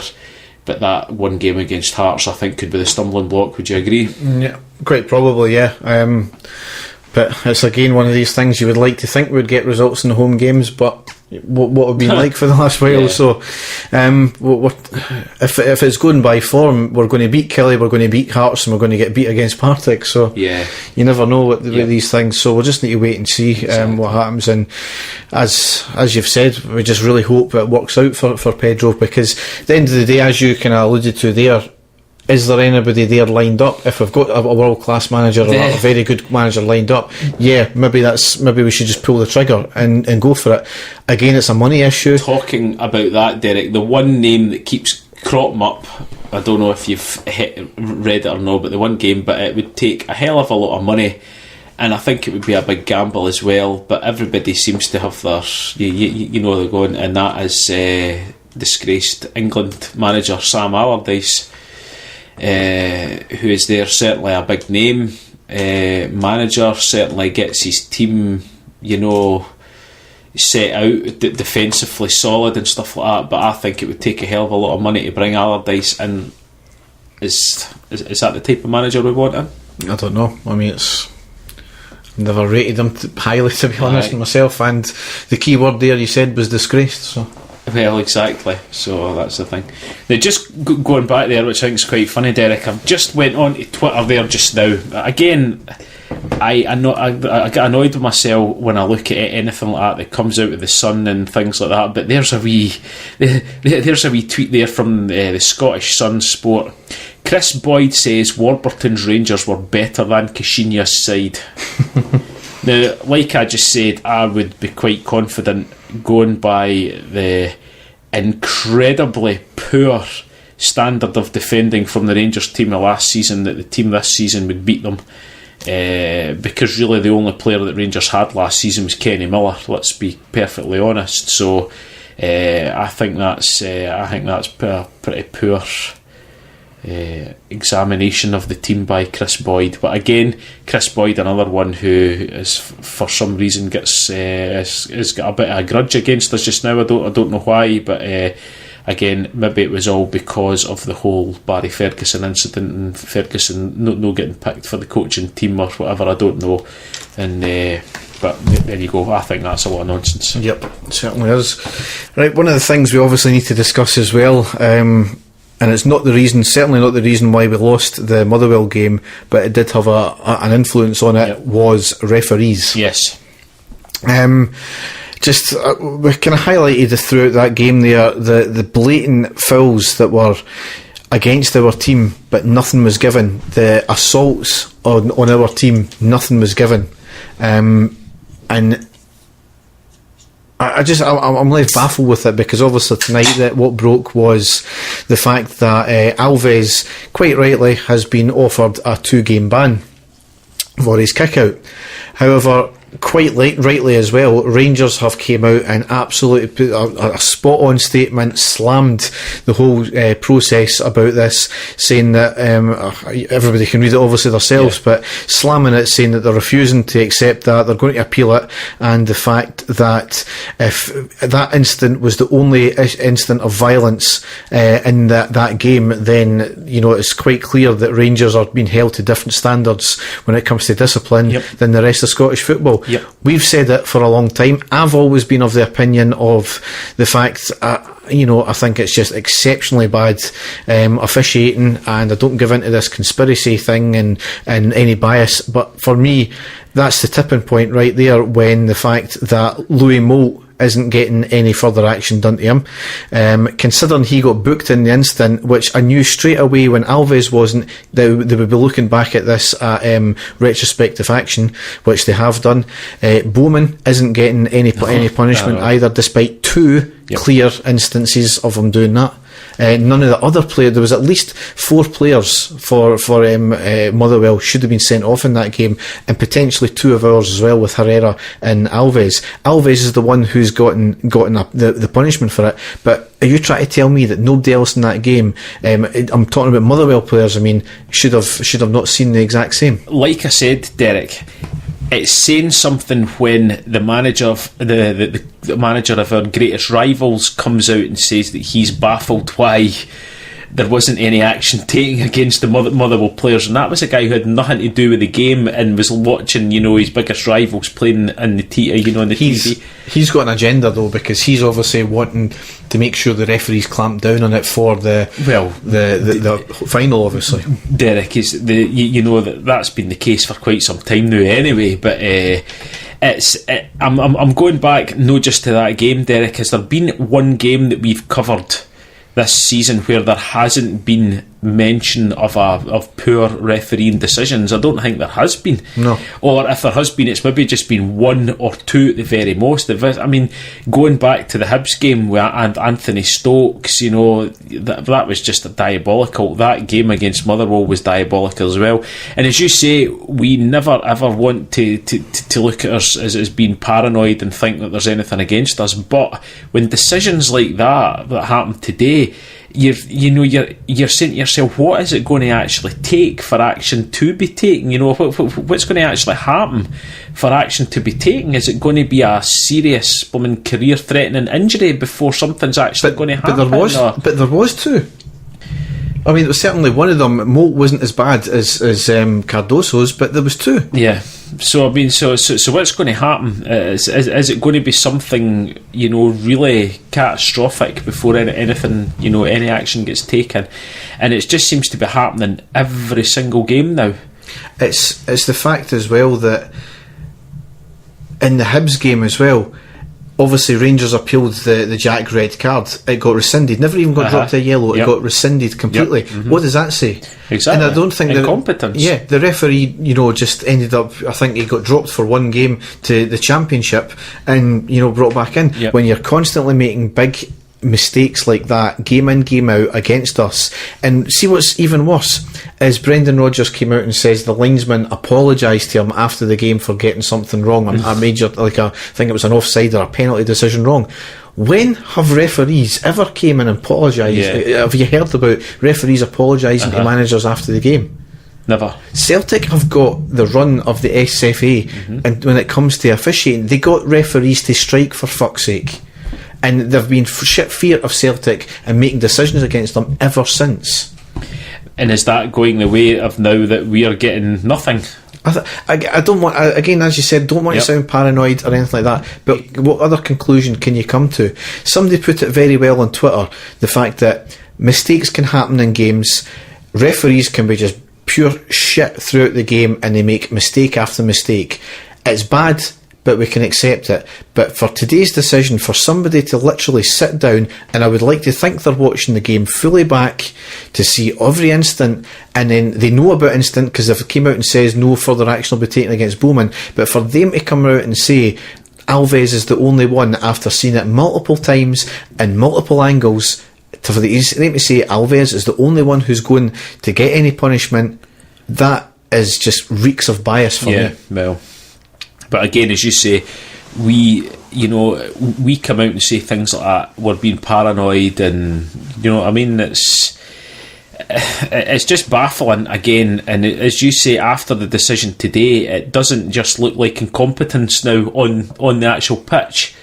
Is it incompetence on the pitch and now off the pitch as well? Is that what it just comes down to? It certainly doesn't look like it.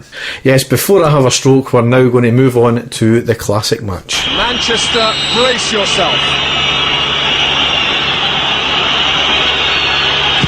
Rangers are coming! So Dave, you've had 3 weeks off. Oh, You've Derek, complained to me that I'll struggle today. You've even offered it to the newly departed Scott from Heart and Hands to come up with one. Anything just to get out of it. Exactly. Derek, do you want to know something? I sat for an hour solid today, looking back games, and I'm looking at European matches. I was looking at Old Firm games, and I'm saying to myself, have we covered this? I've seen I've watched this before. I'm sure I've watched it. Now this is quality now, Derek, because you're actually putting the classic match up in front of me on the TV, and I've went to all this hard work here writing this down, and I could have just sat and watched it and commentated on a screen right in front of me. It's 27 fucking minutes long. We're already running it an hour and a half. Right. Fucking lazy bastard. The game that I've chosen is all the way back in year 2000. The reign of Dick Advocaat. The Rangers team on this day was the 22nd of January 2000, and we played against Aberdeen at Ibrox. The Rangers team that day was Stefan Klos, Craig Moore, Lorenzo Amoruso, Arthur Newman, Barry Ferguson, Andre Kanchelskis, the fantastic Giovanni Van Bronckhorst, Rod Wallace, George Alberts, my hero, or one of my heroes, Tony Vidmar, and Billy Dodds up front. Aberdeen, notable players for Aberdeen: Bandy Jim in goals, Derek White, Ian Jess, Paul Bernard, and Hitcham Zero Ali, who was their Moroccan winger, who they all thought was absolutely fantastic. Really, he was just pish because he could beat a couple of players and then they fuck all. Oh, well, wait, don't speak ill of the dead, that's bad now. Was he dead? Ah, you don't know that? Nah. Aye. When did he die? Oh, that was years ago. Alright, well, you can take that out then, so I didn't know that. You can edit that one out. Yes, no, I didn't know that, but let's just say flattered to deceive. I think that's maybe the best thing, he flattered to deceive. But anyway, on the bench for Rangers, Neil McCann, Claudio Reyna, and brand new player in Turkish superstar Tugay, who was making his debut from the bench for Rangers. So I was actually at this game, was looking forward to see Tugay play. But again, at that point, Derek, we were all of the opinion of where the hell's he going to play him if he's going to play, because at that point you had Barry Ferguson, who was basically our main player in midfield. You had Giovanni Van Bronckhorst in there. You also could play George Alberts in there. So it was, where on earth do you play Tugay if you want to actually play him? But starting off for Rangers, it was actually pretty cagey earlier on. We had all the possession, but really weren't doing anything with it. A bit of quality skill there by my man Tony Vidmar at the edge of the box. He just sort of flicked the ball up. It went over his head. He tried the overhead kick, but it was wide of the mark.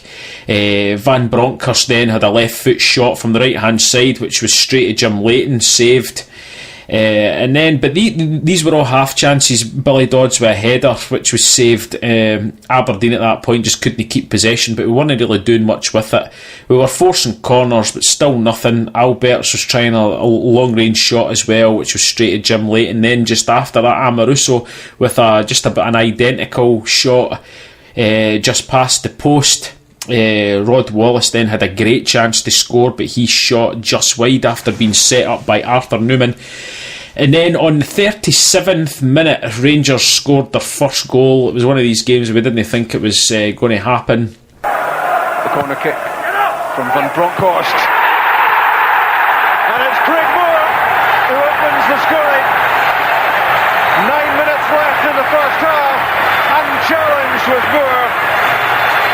And the header crashed into the net behind Jim Leighton. George Alberts forces a corner for Rangers, and from that corner Giovanni Van Bronckhorst fires it in, and an absolute bullet header by Craig Moore bursts the net and makes it 1-0 to Rangers. But then a minute after that, Rangers went for the jugular, and Jim Leighton pulled off a fantastic save from Giovanni Van Bronckhorst. But again, only a minute after that, Alberts goes forward. The ball deflected to Arthur Newman. Tried to turn that back for Wallace. Penny cleared. But it's coming back Aberdeen's way with Van Bronckhorst.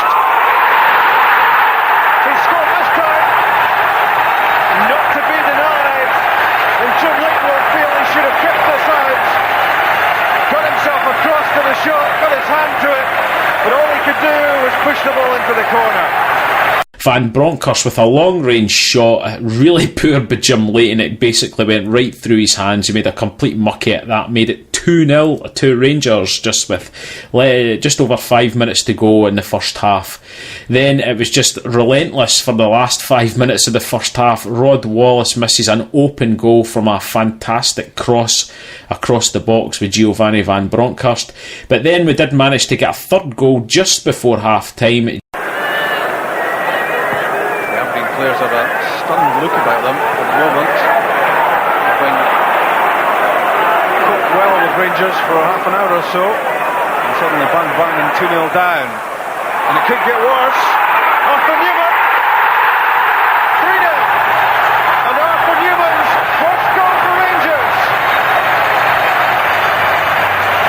He's waited a long time to indulge in this sort of celebration. And Aberdeen in disarray as Rangers threaded the ball through.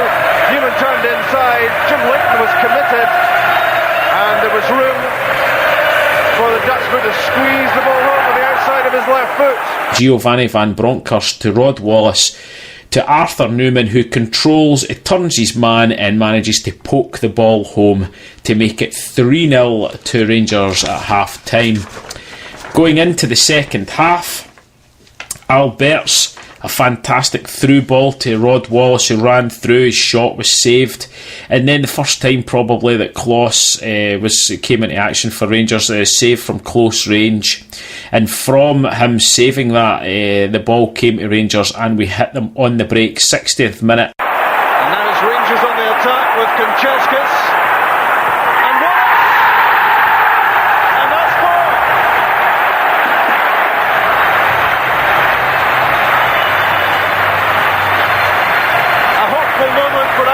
At the other end, and suddenly Rangers break away and inflict yet more punishment on the Premier League's bottom club.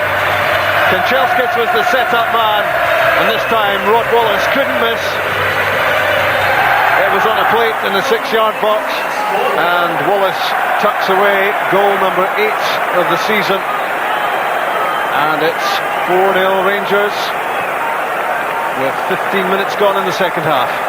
Andrei Kanchelskis latches onto the ball, sprints right the way down the right hand side and puts a fantastic low cross right across the face of the goal, and it was slotted home by the in-rushing Rod Wallace to make it 4-0 to Rangers.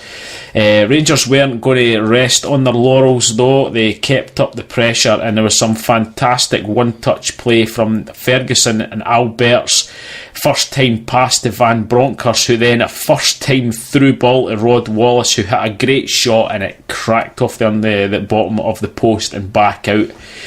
A couple of subs then. Billy Dodds came off for Neil McCann, Alberts came off for Rayner. Aberdeen had probably their best chance to score when they hit the post from a free kick, and then they missed an absolute sitter from the cross after that.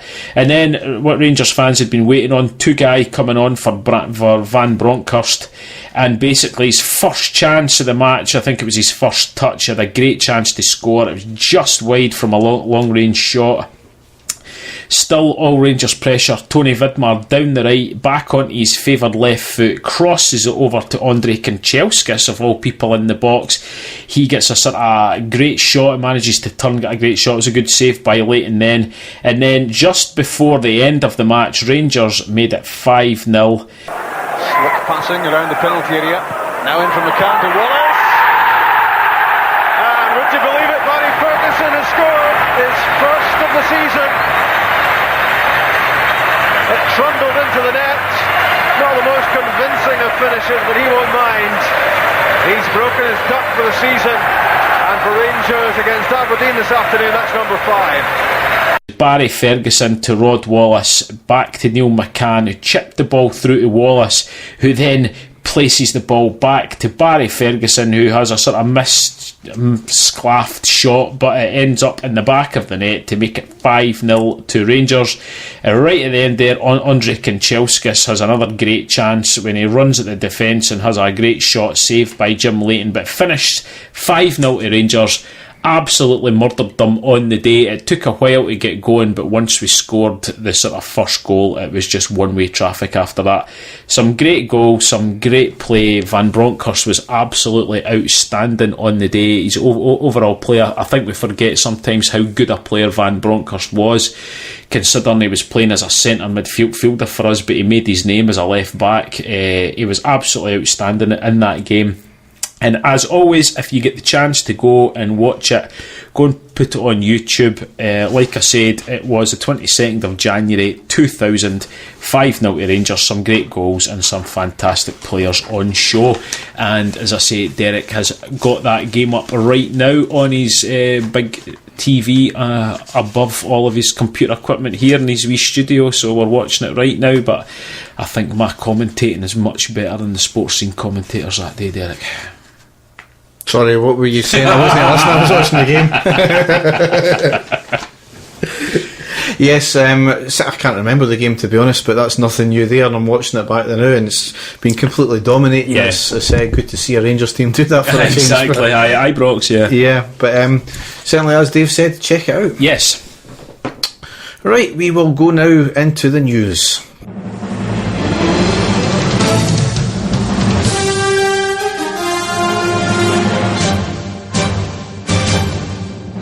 From ITN, the ITV News at 10 with Trevor McDonald. A few bits and pieces here to cover. Firstly, something that happened over the summer, the banners that got put over the glass staircases, they've finally been taken down. Yep. Rangers came out with a statement saying that it was done for potential advertising purposes. They'd done it during the Commonwealth Games, and they thought they could do it again, and the purpose of it has now been fulfilled. So I think it was a failed experiment. Whoever done it should be seriously I don't think chastised for that. I don't think anyone was in favour of it, Derek. It didn't look great at all, and I think just exactly what you've said there, that's been a wee failed experiment, something that just didn't work out. I think there's maybe been a lot of complaints made about it, and it's not turned out. Here's hoping it wasn't too costly. No. The third top has been finally launched. It was black and blue piping. I think it was used in I think it was one of the away games. St Johnstone game, yep. Yeah. It looks probably better when the players have got it on than it does in the actual screenshots online. However, the major sticking point for me, especially, and a lot of people, is it's $54.99. Derek, absolute disgrace by the club. I don't know if it's a club. It'll be Puma and Sports Direct as well. Absolute disgrace. I don't know what the hell they're playing. We are almost halfway, well, not quite halfway through the season, but we're more than we're maybe a third away through the season. They bring these tops out, they charge full price, knowing that we won't have Puma next season as our sponsor, our strip sponsor. What on earth are they thinking about? They could have made a shitload of money again. Even if that top was £30, they would have completely sold out, as they did the home top. And I'm led to believe, Derek, that the home top is being charged at that price as well. Yep, just craziness. Absolutely unbelievable. So there's still fans that will buy it, obviously, and I think some fans have, but we don't all have that disposable income. Absolutely shocking. I mean, I would definitely went out and bought the home top for this season, definitely. As I say, I gave you and our small band of listeners the whole story about trying to get the top for my laddie, how much a nightmare it was, and I got him it. And I actually said, when they bring the top out, they'll only be charging, maybe £225 for it, so I'll buy myself one, and then I go and see they're charging the same price for the home kit. Absolutely ridiculous. Is this Is this, do you think this is down to Puma? Do you think it's down to Sports Direct? What could possibly be the reason for it? I don't know. I mean, see, for retail things, I'm always of the mindset, make it cheap enough, more people will buy it. Definitely. Yeah, you'll maybe not make as much profit per item, but then you'll get more people buying it, so you'll make the same, if not more profit back. So, keeps people in jobs for manufacturing and all that kind of thing. So, but I'm no economist, so I don't know. I know, absolutely incredible. I do like the third kit, Derek. I've always been a fan of one of my favourite kits of all time was the black Puma one that we had. Remember the Tenants one that we had that was all black? I thought that was absolutely cracking. Probably my favourite strip of the last sort of 20 years, and I bought that for myself. Absolutely loved it. So I do like it. Just a pity that they've made that cock up by making it that price. Certainly. Next thing here is Windass made a wanker gesture to the Partick Thistle fans at the 2-each draw game, which was, I think we mentioned it in the last podcast. The compliance officer reviewed it, and there was no charge. Basically, they weren't giving the ball back. He wanted them to hurry up, so he gave them a wee gesture. Precedent, though, was set in previous instance, kind of like Lennon at Ibrox as well, when he made the up yours gesture to the fans as well after they scored. So the kind of compliance officers made a rod for his own back again there. There seemed to be a pattern that's happening here. Again as well, we're probably lucky with this one, as Penna escapes further punishment after appearing to elbow the Hamilton player in the game we covered. Again, the previous precedent has been set by not banning Brown for his elbows in the last 2 Old Firm games. Probably should have seen red Brown as well as Penna, in fairness. I joked to my mate that was them just keeping us on side, not to arouse suspicion about their bias. So next thing is Fotheringham signs a 1-year extension which keeps him here until 2020. So all keepers can make mistakes, but it's maybe a good thing that he's done that after Annex blunders. I do like Fotheringham, Derek. I think he's a very good goalkeeper. Sam, I for one, I'm happy with that. It's he has had a few cock-ups, but what goalkeeper hasn't? But I think the most of it, he's been very good for us. I'm still wary about his kind of crossing, his kind of cross balls though. Yep. Well, again, but going by what Anik did in that last game, then yeah. Next thing here is Advocat was interviewed, and he says that managing Rangers was the best time in his career. Excellent. So that's always good to hear. And Morelos has become a league champion as his former team HJK Helsinki clinched the Finnish title. Yes. He scored 11 goals in 12 games in that campaign, so that's good to see. Good stuff, yep. The team is taking part in the Florida Cup during the January winter shutdown. Starts on the 10th of January. The teams involved are obviously going to be Rangers, Colombias, Atlético Nacional, Brazilian sides Corinthians and Atlético Mineiro, PSV and Barcelona SC of Ecuador. So I don't know if there's any other teams to be confirmed, but it's certainly a good some big teams there. Atlético Mineiro are a huge team in Brazil, Derek, so there's some good teams there. Yep. Bit of a strange one here. Former player Ross McCormack has signed for Australian side Melbourne City from Villa on loan. Didn't know that one either, Derek. I think that's for for the rest of the season as well. Right, that's a strange one. I didn't realise he was 31 years old, mind you, but certainly it's somebody I would have liked to see come back, but I know he's obviously got potential attitude problems as well. Yeah, well, he'd fit right in their team at the moment then, eh? Perfect. Just depends if he's got high gates he can get over him. Talking of Hearts earlier, Jamie Walker has came out and said in an interview that if Rangers really wanted him, then we could have put the money down. And he also came out and said that Rangers aren't the be all and end all. So do we really want him now after he wants to make comments like that? I mean, surely he must realise that he's out of contract in January. We can sign him on a pre-contract in January. I think we will, Derek. I think that's exactly what is going to happen. I don't know if we don't know what's been said, what he's been advised or whatever. We do know that he is a Rangers fan. He's been snapped at Ibrox before and stuff like that. I still do think that we will sign him. I would have him in the team right now, playing on the left hand side, not a problem. Also, I see tonight that Stephen McLean Yep. Aberdeen have confirmed that McLean will be leaving at the end of the season, and they will listen to offers for anybody who wishes to get him in January. But that's obviously, I think that's a dead cert that he's going to be coming to us as well, Derek. The thing about Stephen McLean is, what is his position? Is he a centre midfielder? Is he a left-sided midfielder? I'm not quite sure. I think I asked you that before, and you weren't sure yourself. I mean, I don't follow Aberdeen, so I know. It's one of these things. Though I said it at the start. Well, just at the start of the season, I think we found signed too many midfielders, or we've got too many centre midfielders. If he is in that position, and I've said it in the last pod as well. Rossiter and Cranshaw, as far as I'm concerned, I'm not going to say they're a waste of space, but they're too injured all the time, so they're a waste of money because they're both on high wages. Yes. So I think that's something that needs to be looked at, is offering them a deal to leave. Yeah, you could be right. I feel sorry for Rossiter. The times that I've seen him, I think he's been really good and the type of player that I would like to see playing for us. But as you say, the guy's just had that many injuries that maybe it's time for us to cut our losses with him. I honestly don't know. Yep. Next one here, it's ahead of the Slovakia-Scotland game a few weeks ago. Celtic idol Lubo Moravcik has said that Celtic's titles over the last 6 years have been devalued as Rangers have not been there. Well said, Lubo. I always liked that guy. I bet you that's went down like a bombing lead balloon, Derek. I think they've been unsurprisingly very quiet. Yes, on that one. aye, quite funny. Yeah.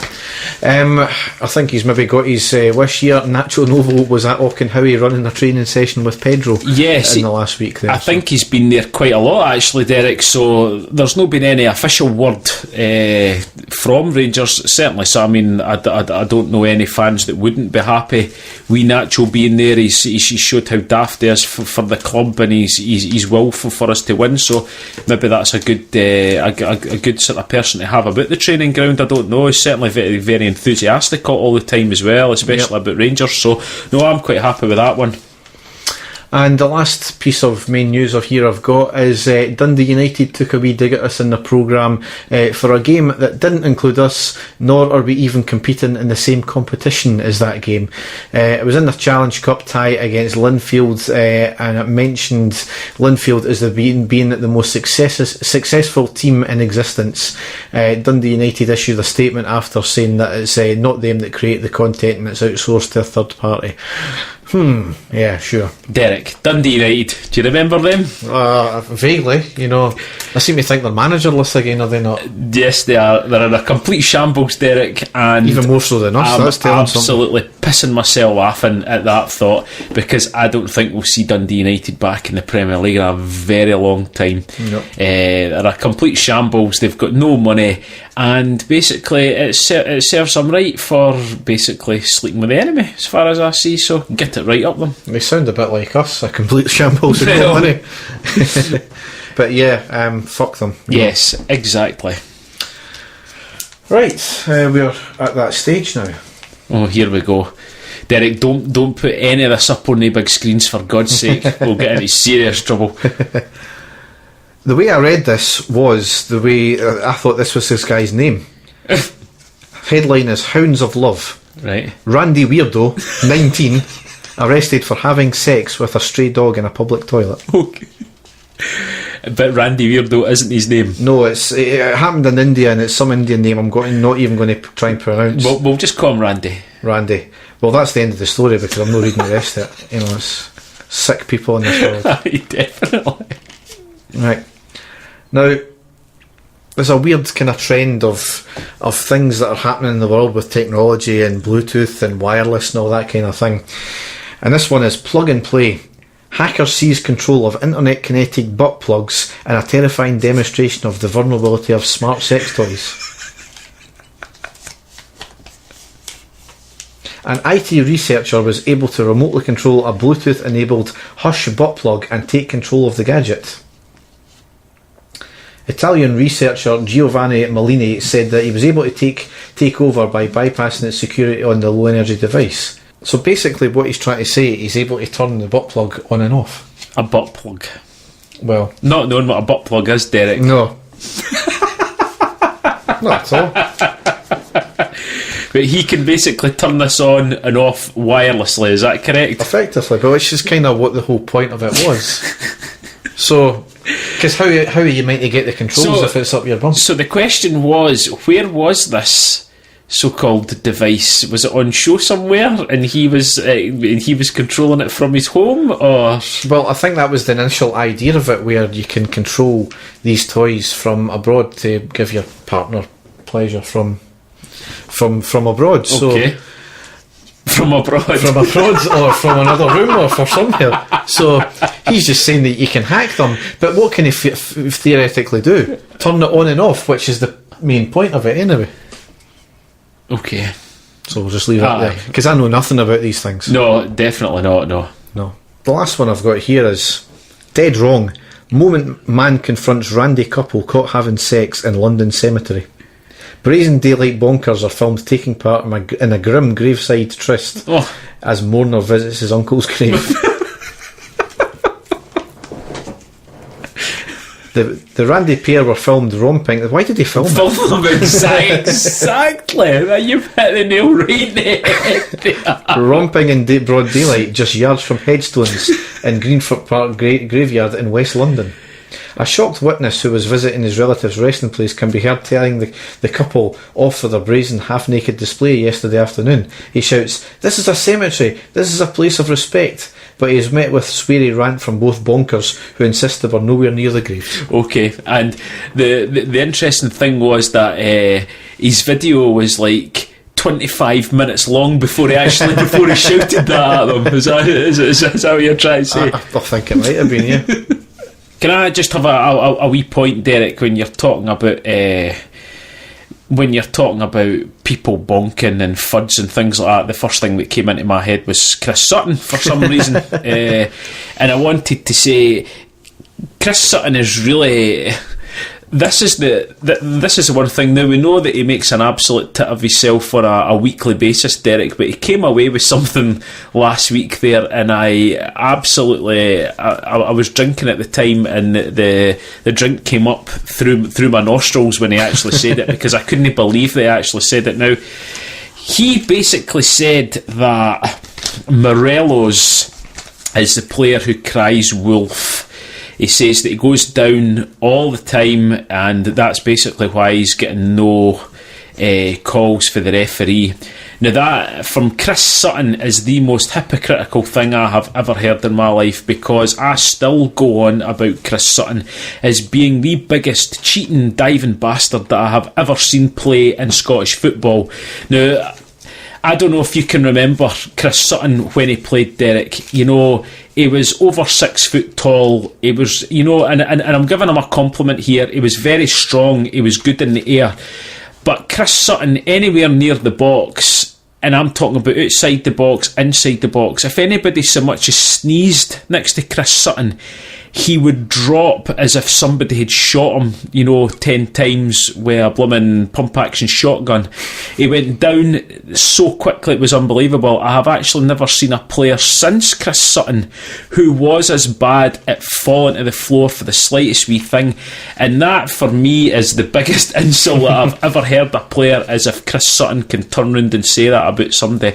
The man is an absolute fud, as far as I'm concerned, and he was the biggest cheating, diving get ever in Scottish football. And for him to come out and say things like that, and I remember him at his height playing for Celtic, the amount of free kicks that he won that team through cheating was absolutely shocking. And I defy anybody out there that can give me another player who cheated as much as what Chris Sutton did during his time playing football. He went down absolute quicker. Disgrace. He went down quicker than Ron Jeremy in a film set.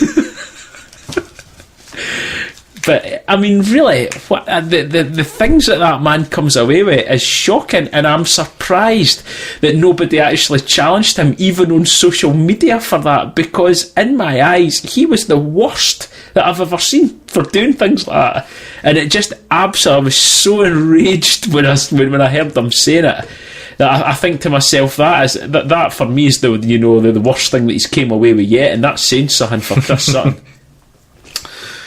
The guy's a bellend, he's a fud, he's several words. You think dipping his wick will cure what ails him? There's no cure for being a cunt. But the boy's at that age. And he's got nothing to do all day but pick wings off flies. Couldn't out to get some of the poison out. Right, I think you put up some IQs, Dave, didn't you? We did, aye. There was a couple. Is it time Rangers fans have a reality check? I have been a glass 3/4 full person since he got here, but after today's 2-0 it's getting hard to look at him and say yes, he can do it. I think we've covered that already. Who would you like to see leave and come in during the January transfer window, Derek? We've kind of discussed it there, and I'm looking at Twitter now and I'm thinking, you know, somebody says, is McLean a decent player? The answer is yes. But we do, as somebody pointed out, we do have a team full of decent players. It's just that they don't turn it on sometimes. As you've kind of said, we certainly need somebody on the left. I think we need that creative spark in midfield. If it's not going to be Penna, it needs to be someone else. At the same time, though, I think we've got Dorrans and Jack in the same team, and sometimes they cancel each other out. We kind of thought that Dorrans was going to be a wee bit more attack minded, and he doesn't seem to be doing that. So is it a case of we're filling that position with too many players, or that area with too many players of the same variety, and the players who the attack minded ones are just not turning it on? I still think we need an out and out striker. Who can instinctively find the target, because as I've said, if we find the target, we 9 times out of 10 score. And saying that though, the one outstanding candidate who I think that we could afford and we could get is the man who we talk about all the time, and Louis Moult. Do you think that is the type of player that we need right now? I can't get over the fact that he's a prick though. But maybe we're needing that though, Derek. Maybe we are needing that. Somebody to be an arrogant bully up front that blooming gets stuck in and, you know, is a dirty big shit up front, but will score goals for us. I mean, we certainly nasty striker. We certainly do, and do you know what? Somebody at the game was up moaning their tits off, saying that just for £500,000 we could have got Louis Moult. You know, the Rangers, I don't think ever came out and said we were looking at Louis Moult. Correct me if I'm wrong, but I don't think they ever came out and said that. It was all, everything you hear now is all based on, you know, Twitter speculation, and sometimes Twitter says it, people on Twitter say it that much it becomes a reality. I mean, there was another valuation for Penna, how much we paid for him. I heard at the football. I've also heard on Twitter that we're paying 33 grand a week for him. No. That's fucking bullshit. I don't think so. And if people say this shit often enough, it becomes reality sometimes. So the likes of, you know, we should have signed Moult in the summer. Yeah, we should have. Were Rangers actually putting a bid in? We don't actually know. So calm their jets. Yes, is there anyone else who if you could, in the first team, if you could get rid of, who would be your sort of, give me two players right now in the first team that you would be quite happy not to see back in the first team again, if we could get rid of them. Apart from Rossiter and Cranchar, I would say certainly Windass. And as much as I want him to succeed, and I think there is something there in Penna, I just don't think he's at the races. So him, he's got to be. Right, okay. And replacements being who? Walker and McLean. Yeah. Or if you want to give what's his name, give Morelos some support up front and put Moult in, because he does travel back a wee bit and he seems to get up and down and smash people with elbows. That's what we need to do. I think Moult would be a fantastic signing for us, Derek, and I know he's not the big name player that everyone wants, but he's proven himself time and time again, playing with a team like Motherwell, playing as a lone striker. The amount of bother that he causes during the game, I mean, the problems he's caused us is incredible, and I think he would be a great signing for us. I would be delighted if we were to go and sign him. But I know he's under contract, so it would take quite a bit. But for, as I say, for the sake of $500,000, I would just go out and I would sign him, because I think he would do a lot of damage against other teams, and that's what we're needing. But again, this is the thing with, I mean, I'm just looking at Twitter here as you're speaking, and you're talking about McLean. You know, it's something Rangers, again, have they actually said directly that they're after him? And now that's all you're going to hear for the next 6 months. I know that we made an inquiry about him. And, you know, in the close season, they made an inquiry about him. So, I mean, that's what we've got to go. But I think it's quite clear that he's going to be signing for us. Whether he comes in January or not, I don't know. Yeah. And as I say, we've said before, I still think we'll sign Walker, and I would play Walker right now if I had him. I don't think Walker's a fantastic player, but he's certainly a much better option than what we have at the moment. But a wee bit of advice to Pedro: go and give one of the young laddies a shot at left wing. Go for it. Just play them. Go and have a look. Who's your most confident left winger that we've got, and bring him in. Let him play. Alright, so that about wraps it up for this bumper episode. Obviously, we've been nearly 5 weeks since we've got the last pod out. I've got a hell of a lot of editing to do now. Yeah. But certainly we'll be hopefully back. It won't be obviously next week, I don't think, given the fixture congestion and the way our shifts work. But hopefully after the Partick game, we've got a wee gap there. We'll only have 3 games to cover there, and we'll get another pod out. Yeah, definitely. And just a wee quick note there, Derek, we spoke about it, but some sad news in the podcast world, in the Rangers podcast world tonight, where Scott Van Den Akker has decided that he's calling it a day on the Heart and Hand podcast. You know, as we've said time and time again, Derek and I are huge fans of Heart and Hand podcast. That's one of the main reasons that we started recording this one. So a sad day, and we've put a wee thing out to Scott to say if he ever misses it, then he can certainly come on here as a guest spot. We would love to have him on. But all the best to David Edgar and his new venture with the pod. It's still, you know, a fantastic listen. I urge anybody out there, Rangers fans, to download that, as well as all the nutter guys at the We Welcome the Chase podcast, which is absolutely insane. Get them all downloaded, guys. Keep all the Rangers fans together. Keep supporting all these people that put a lot of time and effort into this. I know that me and Derek do, or Derek does at least. I just turn up and talk shite, but it's a lot of work, and just knowing that there's people out there that are downloading this means a lot to us, and we'll certainly keep going. And keep churning this shite out to you as long as we can. Yes. So let's hope for the best, obviously. Get behind the team. Don't hope that we lose just to get Pedro out the door, because that's just an absolute fucking idiotic. I hate that as well, Derek. Way to look at it. 100%. I do know, I've heard a few people saying stuff like that, so but you know, we'll keep the dream alive, hopefully. Yes. And we are the people. Yeah, as Big Marvin would say, keep believing, folks. Yes. Take care. Bye.